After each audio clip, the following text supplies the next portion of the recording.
to em sao đâu, sao cả. Hôm nay mình sẽ ăn mì ramen.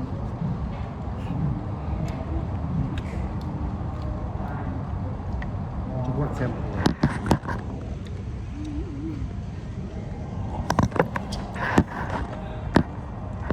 Trứng này, trứng mặn. Trứng lòng đào. Cái lòng đào hơi kiểu nhạt đấy. Nhưng mà trứng mặn.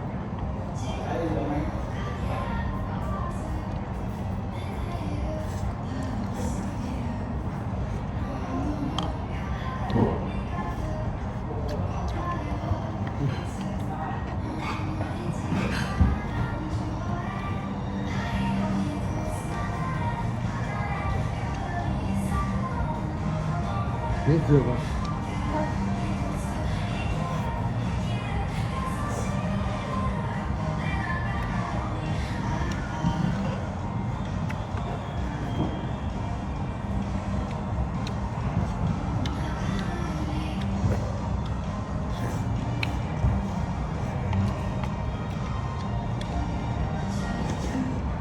Này đẹp thật. Đẹp. Là đúng tên gọi nó luôn. Sốt kem béo.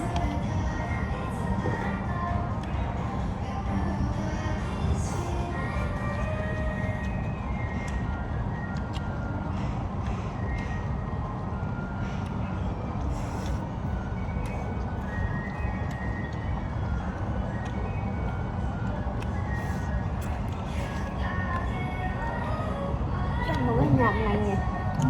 Đây mà. Đây.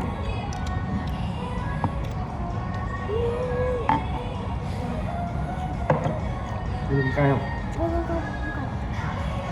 Không, quán này tự nhiên lại mở cái nhạc này. Nhạc gì? Cái nhạc này nha, kiểu làm Nhạc nó của toàn Xuân Nhân nhỉ? nó toàn làm đèn cho mấy cái gì nhỉ? Mấy kiểu vụ án ấy. Ám ảnh luôn ấy. Ừ.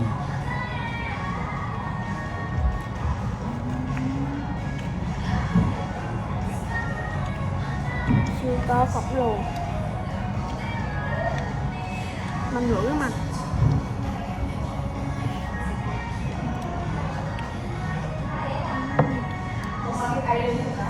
Rồi. Trứng. Ủa? À. Ăn lưỡi.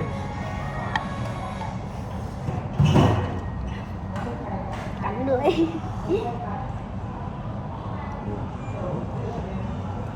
Tao chưa.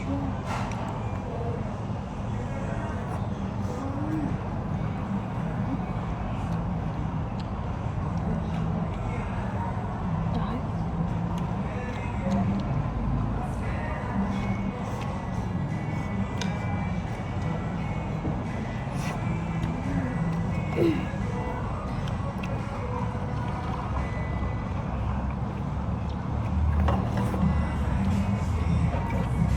Ba. Đây rồi.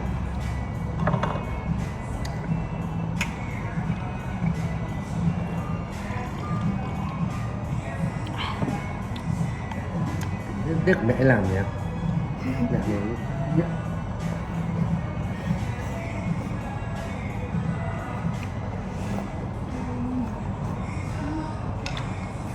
Mọc nhí. Ngôi nhà tôi cho nấm.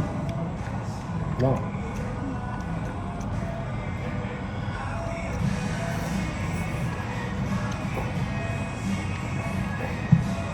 Cái udon là khác gì mì này?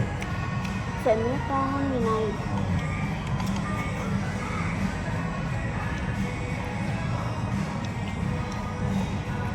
Đũa nó sẽ để cái này này. Đúng rồi.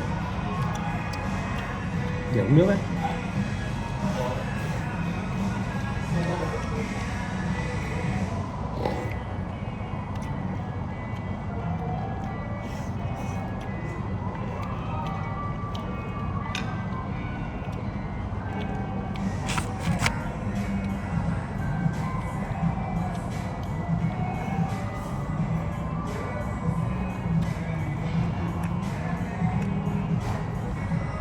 Bác của con là bật review nhỉ?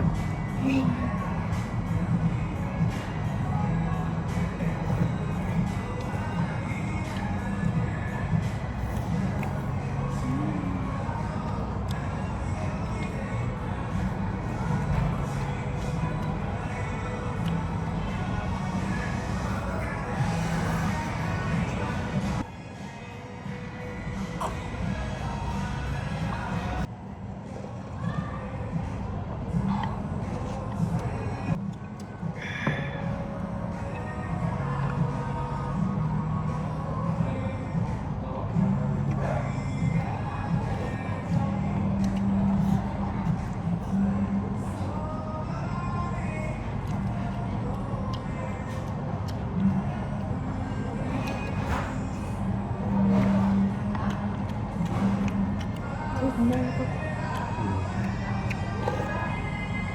Rộng đúng không?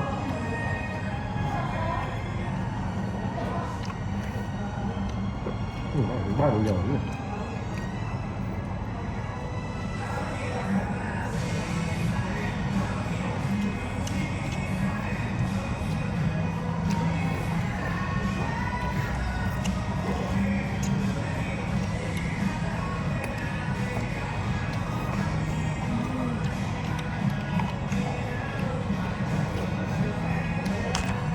Tao có đun hết rồi ăn rồi. Thế tao bảo có đun hết à? cái bà đang chừng Lý rằng tao bảo mình đun hết à? hình như đâu không có, tôi chỉ mình ra men thôi.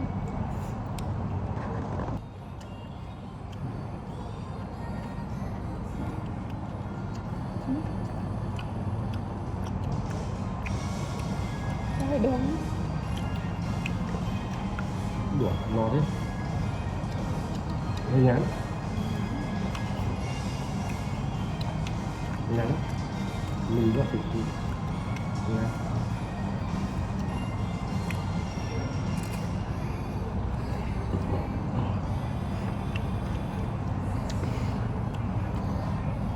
không ăn hết cái việc này. Thịt thực. Ăn thức ngon quá, ăn được hết 1/4 tô mì không á.